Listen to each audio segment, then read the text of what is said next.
गुरुर् ब्रह्मा गुरुर्विष्णु गुरुर्देवो महेश्वरा, गुरु है साक्षात परब्रह्म, तस्मै श्री गुरुवे नमः। 89.6 रेडियो ऊर्जा से मैं हूं आपकी आरजे रिया और आज है 5 सितंबर यानी कि टीचर्स डे। और आज के अच्छे दिन के उपलक्ष्य पर हमारे साथ हमारे स्टूडियो में मौजूद हैं मिस्टर सत्येंद्र आनंद सर, जो कि एक प्रिंसिपल हैं जिन्होंने अपनी जर्नी एक स्टूडेंट से टीचर और टीचर से प्रिंसिपल तक के लिए की है। तो आज हम उनसे ढेर सारी बातें करने वाले हैं और जानने वाले हैं कि अगर हमारी फ्यूचर जनरेशन टीचर के प्रोफेशन में आना चाहती है तो कैसे आ सकती है, क्या चैलेंजेस हैं और उन्हें किस तरह से आगे बढ़ना चाहिए, क्या स्किल्स उन्हें डेवलप करने चाहिए। 89.6 रेडियो ऊर्जा सुन रहे हैं आप। कार्यक्रम शुरू हो रहा है दोपहर दरबार, मेरे यानी आपकी आरजे रिया के साथ। तो दोस्तों, आज की दोपहर ही नहीं, आज का दिन भी बड़ा खास है, क्योंकि आज वो दिन है जिसकी वजह से जिंदगी में रोशनी आती है। क्योंकि आज हमारे रेडियो स्टेशन में हमारे साथ मौजूद हैं एक शिक्षक जो अपने ज्ञान और समर्पण से स्टूडेंट्स की जिंदगी को रोशन करते हैं। हाँ जी, तो वेलकम सर, आपका बहुत बहुत अभिनंदन है, आपको शुभकामनाएं शिक्षक दिवस की। तो सर, मैं चाहती हूँ कि आप हमारे लिसनर्स को अपना इंट्रोडक्शन दें। नमस्कार सिंगरौली, ऊर्जा FM 89.6 मैं आप सबों का स्वागत करता हूं। मैं सत्येंद्र सर पिछले लगभग 25 सालों से सिंगरौली को ट्रेन करता रहा हूं। मैं इंग्लिश लैंग्वेज का ट्रेनर हूं और पिछले 4 महीने से अभी मैं स्काईलार्क पब्लिक स्कूल में प्रिंसिपल के पोस्ट पे लगातार सर्विस दे रहा हूं। और मुझे बहुत खुशी हुई है कि आज मुझे बहुत ज़्यादा उनको मैं देखा कि ऊर्जावान इंसान है, बहुत अच्छा कर रहे हैं शिक्षा के फील्ड में। तो मैं उनकी लगातार कोशिशों के बाद अभी अप्रैल में उनको मैं ज्वाइन किया हूं। और जैसा कि मैंने बताया, मैं लैंग्वेज का भी ट्रेनर हूं। लगभग 25 साल होने को हैं। अभी 14 सितंबर हिंदी दिवस, मुझे याद है 2001 14 सितंबर मैंने इंग्लिश का पठन पाठन शुरू कराया था और 25 साल पूरा करने वाला हूं। मुझे सिंगरौली में बहुत प्यार मिला और आपको पता, मुझे सबसे मज़ा क्या आता है, मैंने अपने पिताजी से ज़्यादा उम्र के आदमियों को और अपनी माँ से ज़्यादा उम्र की औरतों को भी इसी सिंगरौली में इंग्लिश लैंग्वेज का ट्रेनर दिया है। मैं यहाँ पे एक चीज़ बताना चाहूँगा, बड़ी मज़ेदार पॉइंट। आपको पता है, जब हमने शुरू किया था, आप बिलीव नहीं करेंगे, जब मैं लोगों को बोलता था ना मैं आपको अंग्रेजी सिखाऊंगा, लोग हंसते थे, बोलते हो my God, people don't speak English here, आप कैसे सिखाओगे। बट हमने शुरू किया। फिलहाल आज मैं इस मंच पे, आज ये जो प्लेटफॉर्म है स्काईलार्क पब्लिक स्कूल की तरफ से मिला है एज अ प्रिंसिपल। अभी मैं वहाँ पे बच्चों को ट्रेनिंग दे रहा हूँ, बच्चों को शिक्षित कर रहा हूँ और मुझे बहुत बहुत खुशी है कि आज ऊर्जा FM 89.6 पे, इस प्लेटफॉर्म पे मैं अपने स्कूल को प्रेजेंट कर रहा हूँ। मैं यहाँ पे कुछ अच्छा कर रहा हूँ। धन्यवाद धन्यवाद। तो thank you so much sir. Teachers day के इस खास मौके पर हम इनसे जानेंगे कि किस तरह से टीचर्स बनते हैं। हम सर से उनकी जर्नी भी जानेंगे। तो बने रहिए हमारे साथ, कहीं मत जाइएगा, क्योंकि ये जर्नी बहुत लंबी है। तो हमारे साथ सुनते रहिए रेडियो ऊर्जा FM 89.6, ऊर्जा धानी आपकी वाणी। तो सर से अब मैं जानना चाहती हूँ, सर हमारी सिंगरौली की भी जनता ये जानना चाहती है कि जब आप टीचर बनने की तैयारी कर रहे थे तो क्या सबसे बड़ी चुनौतियाँ हैं जो आपको फेस करनी पड़ी थी और उनको किस तरह से आपने पार किया और आज आप इस पद पर पदस्थ हैं। देखिए, किसी भी फील्ड में जाने के लिए चुनौतियों का सामना तो करना पड़ता है। बेशक हमने भी ऐसा किया था। जैसे मैंने स्टार्टिंग में भी बताया कि जब मैं यहाँ पे अपना करियर स्टार्ट किया था तो इंग्लिश को लेकर शुरू किया था और इंग्लिश बोलने सिखाने को लेकर। मुझे याद है तब लोग एकदम बोला करते थे कि हाँ, इंग्लिश तो हम लोग पढ़ के नंबर पा लें। मुझे याद है तब मध्य प्रदेश गवर्नमेंट में 50 नंबर की कोई एग्जाम हुआ करती थी 10th 12th में। बच्चों का एक ही सपना होता था कि किसी भी तरह से 50 में से ज़्यादा नंबर पा लेना है।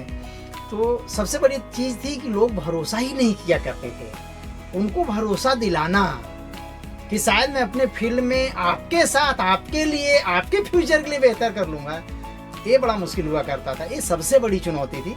लेकिन कोई बात नहीं, हमारा सोच चुनौती के ऊपर था और हमने इसे बड़े आसानी से कर लिया, कोई दिक्कत नहीं आई और लगातार मेंटेन कर रहे हैं। मुझे याद है कि एक बार जब मैंने स्टार्ट किया तो पीछे मुड़ के वापस नहीं देखा।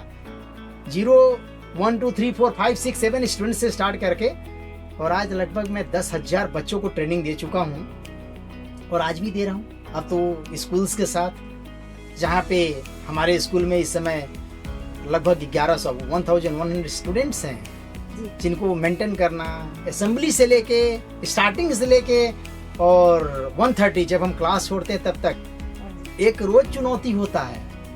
वो इसलिए चुनौती होता है क्योंकि बच्चों को हर दिन कुछ ना कुछ नया मिलना चाहिए। Because I don't like to count our success in months, in week. Actually मुझे रोज का सक्सेस काउंट करना अच्छा लगता है। आज हमने क्या बेहतर किया बच्चों के साथ। तो सर, अब मैं आपसे ये जानना चाहूंगी कि जैसे कि अब आप टीचर हैं और एक्टिवली टीचिंग के करियर में आगे बढ़ रहे हैं, तो आज आपको स्टूडेंट और एजुकेशन सिस्टम में कौन से ऐसे चैलेंजेस फेस करने पड़ते हैं? क्योंकि नया टेक्निक आ रहा है, मॉडर्न टेक्निक आ रही है, तो उस हिसाब से पढ़ाते वक्त क्या ऐसी चीजें हैं जो आप मोटिवेट करते हैं बच्चों को पढ़ाने के लिए और क्रिएटिवली आगे बढ़ाने के लिए? देखिए, आज बच्चे जब स्कूल आते हैं तो आज बच्चों का विल पावर बड़ा वीक हो चुका है जी। स्कूल आते हैं, बस उनको ये बहुत सारे बच्चे होते हैं जो सोचते हैं चलो स्कूल जाना है, वापस आ जाना है। तो मैं उनको ये बोलता हूँ कि थोड़ा सा क्रिएटिवली काम करो। बहुत सारे बच्चे हैं जो वर्क नहीं करते हैं। अगर हम पहले से तुलना करें ना आज के एजुकेशन सिस्टम की या फिर विल पावर जो शिक्षा पाने के लिए है, तो पहले जैसे ग्राफ होता था 90, 85, 80, 75, आज ऐसा नहीं है। लॉकडाउन के बाद बहुत सारी चीजें देखने को मिला। बच्चे ऑनलाइन ट्रैक पे आ गए। ऑनलाइन में बच्चे मोबाइल में बहुत सारी चीजें, कभी रील्स देखना शुरू करेंगे, फिर कुछ और देखना शुरू करेंगे। तो बच्चों में विल पावर की थोड़ी सी कमी है, वो वर्क नहीं कंप्लीट करते।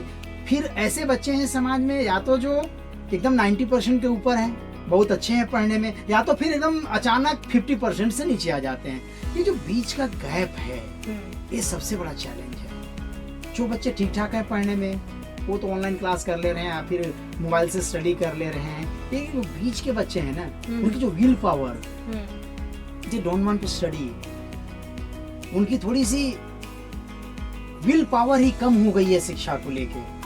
या तो ऐसे बच्चों में कहीं ना कहीं आता है कि अरे क्या करना, बहुत सारे बच्चे तो पढ़े हुए हैं, देखो ना हमारे समाज में अच्छा नहीं कर रहे। मैं उन बच्चों को ये बताना चाहता हूँ कि ऐसा नहीं है। आज डॉक्टर्स, इंजीनियर्स, अगर साइंटिस्ट बन रहे हैं आप इसी सिंगरौली से, ठीक है, वो जिंदगी में जो भी कर रहे हैं उनके लिए सब जरूरी है, बट सबसे पहली जरूरी है शिक्षा। क्योंकि शिक्षा पाने की उम्र लिमिट है, एक समय के बाद वो शिक्षा नहीं पा सकते। तो उनको मैं यही सलाह देना चाहूँगा कि खेलने कूदने और हर काम करने के लिए आपकी पूरी उम्र बची हुई है। आज आप शिक्षा पालें, बेहतर करें, अच्छे लोगों के संगत में रहें, अच्छे दोस्त बनाएं। बिकॉज एक कहावत है ना कि man is judged by the book he reads. आप जैसे लोगों के साथ रहते हैं, आप जैसी किताबें पढ़ते हैं, आप जैसा सोचेंगे वैसा ही बनेंगे। इसीलिए बच्चों को जानना बहुत ज़रूरी है, सोचना बहुत ज़रूरी है कि हम कैसे करें, क्या करें, ताकि हम बेहतर भविष्य की ओर अग्रसर हो सकें। किसी एक नॉर्मल से एग्जांपल में देता हूँ कि अगर आज के 20 साल पहले किसी इंसान को, किसी विद्यार्थी को एक शब्द का मीनिंग जानना हो, तो इंग्लिश हिंदी किसी का भी हो सकता है, वो आदमी इंतजार करता था, घंटों डिक्शनरी खोलता था।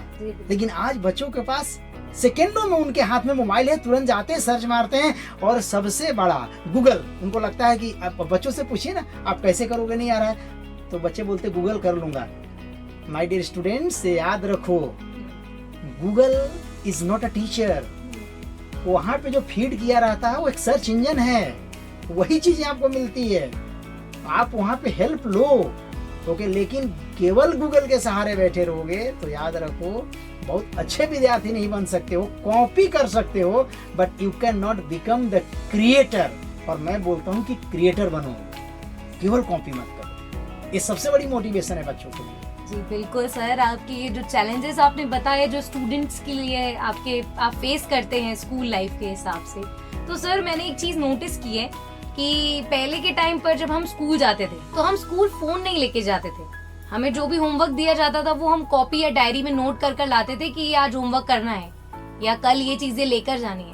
आजकल टीचर भी बोल देता है कि व्हाट्सएप ग्रुप पे मैसेज कर दूंगी। तो अभी किस तरह से बच्चे स्कूल फोन भी लेकर आने लगे हैं और वीडियोस बनाते हैं, फोटो क्लिक कर लेते हैं। तो ये क्या चैलेंज होता है सच में स्कूल में? बिल्कुल, बहुत बहुत बड़ी चैलेंज है ये। हमारे स्कूल में बिल्कुल सेल फोन अलाउड नहीं है बच्चों के लिए, और ऐसा कभी होता है तो उन बच्चों को पनिशमेंट दिया जाता है। और देखिए, मेरा मानना है कि मैं तो एज ए प्रिंसिपल कोशिश करता हूँ कि टीचर्स को सजेस्ट भी करता हूँ और उनको इंडिकेट करता हूँ, उनको बताता हूँ कि देखिए, आप कोशिश करें कि बच्चों को होमवर्क क्लासरूम में लिखवाया करें। क्योंकि देखिए, एक्चुअली ठीक है, आज हम टेक्नोलॉजी के ज़माने में हैं, बट ऐसा नहीं कि हर बच्चे के पास मोबाइल है। बहुत सारे ऐसे बच्चे हैं जिनके घर में मोबाइल नहीं है, और उन बच्चों के लिए बहुत दुखदाई होता है। वो घर जाते हैं, उनको नहीं मिलता, वर्क कंप्लीट नहीं करते हैं। मैं कोशिश करता हूँ कि बच्चों को मोबाइल से जितनी दूर रखा जाए। मोबाइल जरूरत है जी, आप वहाँ से कुछ जरूरतों को पूरा कर सकते हैं, लेकिन अगर कोई बच्चा ये सोचता है कि मैं एक बहुत अच्छा स्टूडेंट बिकॉज ऑफ मोबाइल बन जाऊंगा, तो शायद ये उनकी गलतफहमी है। बुक्स रीड करें, लिखने की आदत डालें। मैं एक लाइन आपको बताना चाहूंगा। आज आप बच्चों को वो देखिए ना, आप बोलिएगा आपको राइटिंग करना है, इतना बच्चे भागते हैं, यू नो व्हाई? बस इसका एक ही कारण है, शॉर्टकट। और मैं बोलता हूँ कि चैंपियंस जानते हैं कि जीतने का कोई शॉर्टकट नहीं होता। सर, हमारे जो स्टूडेंट्स हैं, आजकल के बच्चे, यूथ, टीचर बनने के प्रोफेशन में अगर ज्वाइन करना चाहते हैं तो वो कैसे कर सकते हैं? क्या तैयारी उनको करनी चाहिए और क्या कोर्सेज वो करें तो ताकि वो आगे चलकर टीचर बनने की जर्नी में ज्वाइन हो सके? लेवल होता है जी, जैसे nursery teachers, PRT primary teachers, TGT graduate teachers, उसके बाद पीजीटी पोस्ट ग्रेजुएट टीचर्स, जिनको हिंदी में हम प्रवक्ता बोलते हैं, 11th 12th क्लास को जो पढ़ाते हैं।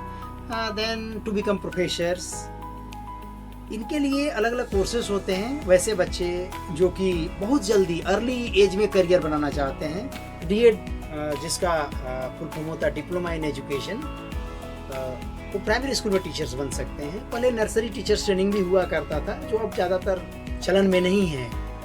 अगर बच्चे ग्रेजुएट हैं तो बीएड कर सकते हैं, बैचलर ऑफ एजुकेशन। मुझे याद है जब हम लोग बीएड करते थे तो बीएड 1 साल का हुआ करता था, बट इसमें बीएड 2 साल का है। उसके बाद एमएड करना टीचर बनने के लिए बहुत आवश्यक नहीं होता है। स्पेशली जो बच्चे बीएड किए होते हैं, एमएड करना चाहते हैं टू बिकम प्रिंसिपल, एक स्पेशलाइजेशन है एजुकेशन में। और अगर बच्चों का चाहत है कि नहीं मुझे प्रोफेसर बनना है, तो after master degree, MA, MSc, MCom, जिस फील्ड के स्टूडेंट हो, उसके बाद नेट का तैयारी कर सकते हैं। After NET SLET, NET JRF, इनको कंप्लीट करके वो प्रोफेसर बन सकते हैं, डॉक्टरेट कर सकते हैं, पीएचडी कर सकते हैं। तो अभी एक गवर्नमेंट ने नई कोर्स भी शुरू किया है जो लगभग पिछले 4-5 सालों से चल रहा है, वो है बीए बीएड, बीएससी बीएड। मैं इसके बारे में आपको बताना चाहूँ, जैसे होता पहले कि आप ग्रेजुएशन के बाद बीएड करते थे तो 1 या 2 साल का हो जाता था। अब ऐसा है कि after 12th if a student plan to become a teacher, he or she does not have to complete graduation. वो आफ्टर 12th प्लान कर सकते हैं कि अगर मुझे बीएससी करके बीएड करना है तो from now onwards in 4 years I can complete. इससे थोड़ा सा उनका टाइम भी सेव हो जाता है। जैसे अगर आज हम देखें तो ग्रेजुएशन 3 साल का होता है, बीएड 2 साल, 5 years लग जाते हैं, या फिर ग्रेजुएशन भी 4 years हो गए हैं, उसके बाद बीएड 2 साल करते हैं तो 6 years हो जाएगा। But BA BEd, BSc BEd 4 साल में ही कंप्लीट हो जाता है, तो उनके यहाँ 1 या 2 साल बच भी जाते हैं। तो वैसे स्टूडेंट्स जो कि अपनी इस फील्ड में करियर बनाना चाहते हैं, तो जो मैंने कोर्स बताया जैसे DElEd, DEd, BEd, MEd, NET, SLET, अब इनके साथ साथ एक और भी सबसे बड़ी चीज़ है कि अगर आप टीचिंग फील्ड में जाना चाहते हैं तो जैसे मध्य प्रदेश की हम बात करें तो यहाँ वर्ग 1, वर्ग 2, वर्ग 3 इनकी एग्जाम्स होती हैं, जिसमें टेट देना होता है, TET, it is known as teacher eligibility test. तो सेंट्रल गवर्नमेंट भी सेंट्रल स्कूलों में जो सीबीएसई बोर्ड और आईसीएसई बोर्ड की स्कूलें होती हैं, उनमें ये 2 लेवल पे होता है, ओके, 1 to 5 और 6 to 8, जो उनको 2 लेवल के एग्जाम देना होता है सीटेट का, जो कि साल में 2 बार होता है। तो ये भी कर सकते हैं बच्चे और इसके बाद करियर बना सकते हैं। धन्यवाद सर, आपने इतनी सारी चीजें हमें बताई और टीचर्स के साथ साथ पेरेंट्स को और बच्चों को भी इंस्पायर करने की कोशिश की, और इतना अच्छा मैसेज आपने हमारे लिसनर्स को दिया है। तो चलिए मैं लेती हूँ ब्रेक, सुनते रहिए रेडियो ऊर्जा FM 89.6।